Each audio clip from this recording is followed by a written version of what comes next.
Iya, jadi bahwa di dalam Al-Quran itu terdapat dua bentuk hubungan seksual yang diizinkan.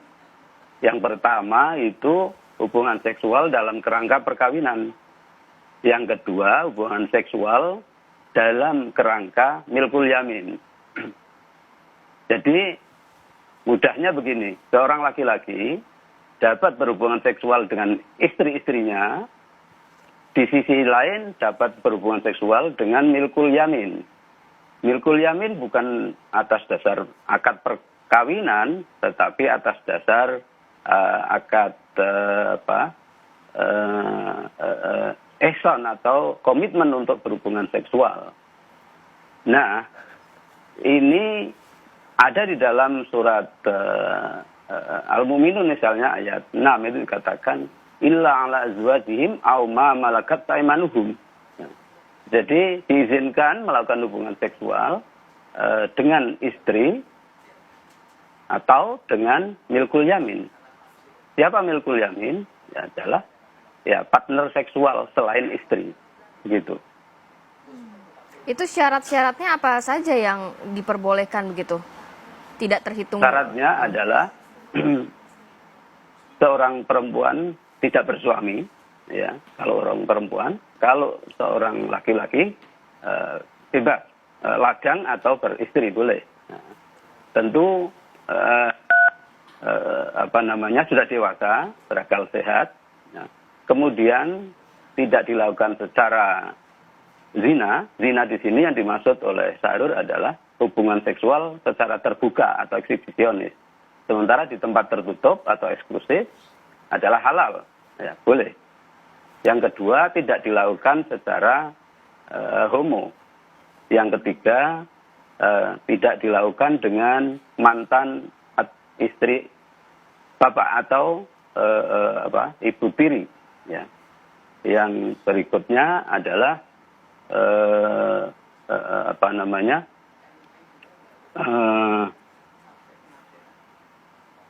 hubungan darah. Iya betul, maharim, tidak ada hubungan darah atau incest, ya. Baik, ya, Pak ya. Abdul Aziz. Ya, di luar itu boleh. Pak Abdul Aziz, Anda menyatakan hanya berlandaskan komitmen, suka sama suka, tanpa ada landasan agama. Iya betul, suka sama suka, tidak ada landasan agama. Baik. Langsung ditanggapi Ustaz. Jadi termasuk kalau berbeda agama, termasuk boleh, ya berbeda agama boleh. Oke. Bismillah, alhamdulillah, wassalatu wassalamu ala rasulillah. Menanggapi ini sebetulnya kalau secara umum baik kita di MUI maupun ormas-ormas Islam selalu mengatakan innalillah wa inna ilaihi rajiun. Ya, ini di antara musibah yang menimpa umat kita. Walaupun oleh Promovendus ini Bapak Abdul Aziz menganggap ini memberikan solusi. Tapi dari awal Quran turun, orang-orang munafik itu merusak.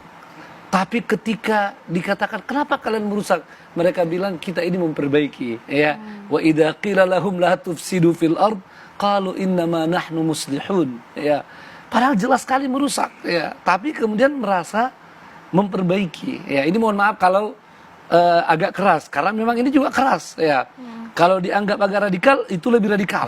Ya, sebetulnya ini diantara radikalisme yang ada dari umat Islam. Kalau Islam nggak ada yang radikal ya, Islamnya. Agama Islam jelas sekali dari awal surah sampai akhir surah itu nggak mungkin. Tapi dari umat itu memang ada sejarah radikalisme. Baik yang fisik seperti Khawarij, ya, Syiah, dan sekarang nih juga pemikiran. Ya, ini radikal hal-hal yang sudah sangat jelas dalil Quran, hadis, dan fatwa para ulama dan pengamalan generasi ke generasi tiba-tiba bisa dijungkir balikkan. Ya. Dan saya sudah baca sebetulnya asal dari pemikiran ini.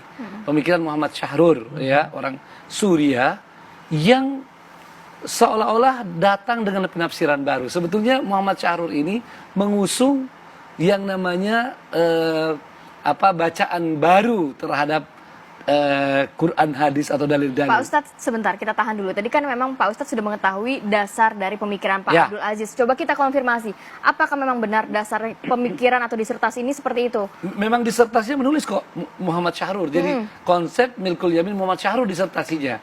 Oke. Jadi kita ke pokoknya itu. Oke. Baik, Pak Abdul Aziz. Pak Abdul Aziz, Ya, halo. silakan ditanggapi. Ya, halo. Silakan Pak, ditanggapi Pak. Ya. Ya, memang disertasi saya meneliti tentang konsep milkul yamin Muhammad Sahrul. Ya. Hanya kemudian menurut saya dalam rekomendasinya ini memungkinkan untuk berkontribusi di dalam pembaruan hukum pidana Islam, hukum keluarga Islam, hukum perdata Islam, bahkan KUHP kita yang akan coba mengajukan RUU KUHP ini, RUU PKS juga.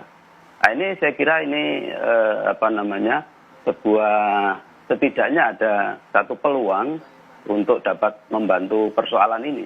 Baik.